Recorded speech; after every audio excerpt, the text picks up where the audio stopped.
aujourd'hui en fait, de revenir dans ces temples en fait du savoir.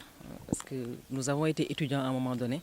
Aujourd'hui, être sollicités par des jeunes frères, sœurs ou fils même, qui sont en âge d'apprentissage pour être leur marraine, à côté d'un parent également, c'est tout un honneur et on le prend avec toute une humilité. Et ce sont ces messages-là également que nous avons fait parvenir.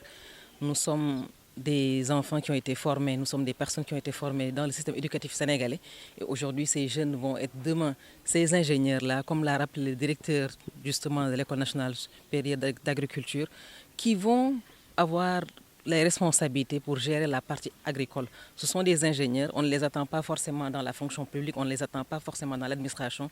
Oui, certains y seront, mais on les attend dans toute la partie transformation de notre société pour que vraiment l'agriculture soit vraiment le levier de croissance de notre pays. Et nous, au niveau du Fonds de financement de la formation professionnelle, comme ce sont des actions, ce sont des formations professionnelles qui nous intéressent, nous avons été là. Nous avons été là il y a 2 semaines déjà, en venant avec le secteur privé, pour voir en relation avec l'établissement comment nous pouvions nous mettre en partenariat, parce que dans le cadre du fonds de financement de la formation professionnelle technique, nous avons un programme que l'on appelle programme de formation insertion.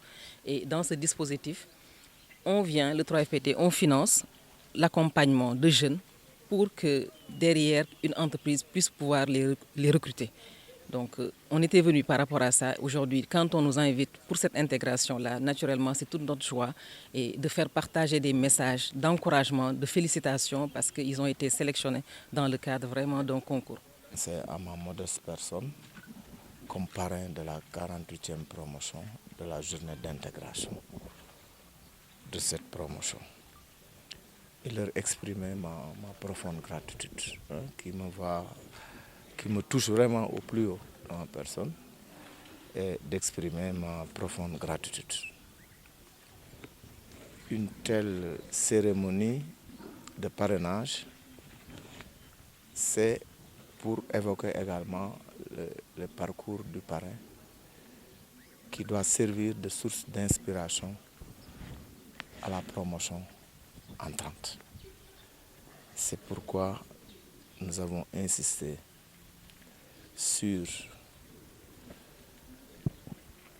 les qualités de ce parcours, à la fois professionnel et parcours en matière de formation. Pour les qualités en matière de formation, elles sont essentiellement marquées par la pluridisciplinarité de ma formation et du nombre de masters obtenus par le parrain, sans oublier que je suis également diplômé de cette école. Par rapport au parcours professionnel, c'est également un parcours professionnel marqué par un souci permanent de réussir les missions qui sont confiées, parce que nous sommes marqués par les principes de passion, les principes d'effort à fournir pour atteindre ces objectifs, mais également par les principes de persévérance. Donc cette notion d'intégration est une notion qui est empruntée à la sociologie. Il est question de socialiser, mais peut-être appliquée au domaine scolaire, parce qu'il vous faut bien connaître la communauté que vous intégrez pour atteindre vos objectifs. Et ça, c'est important. Connaître en particulier ses valeurs. On est revenu sur l'excellence. Et l'excellence ici se lie à tous les niveaux.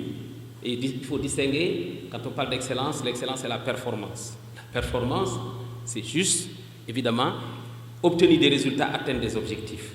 L'excellence, c'est y compris la manière, voilà, la route qu'on se trace et les moyens qu'on se donne pour effectivement atteindre les performances. Et dans le cadre de l'ENSA, évidemment, il y a tout ce qui est engagement, il y a le professionnalisme, il y a la solidarité, il y a la transparence. Et ça, c'est extrêmement important. Il y a le mérite et également, il y a la culture du travail et de la qualité. C'est tout cela qui est mis, en tout cas, qui est concrétisé par l'ensemble du personnel, le corps professoral que je salue ici, le personnel administratif, technique et de service, et aussi avec l'appui, bien sûr, des organisations, bien sûr, des élèves ingénieurs tels que l'amicale. Et c'est ça qui nous permet de garantir l'excellence dont nous parlons ici.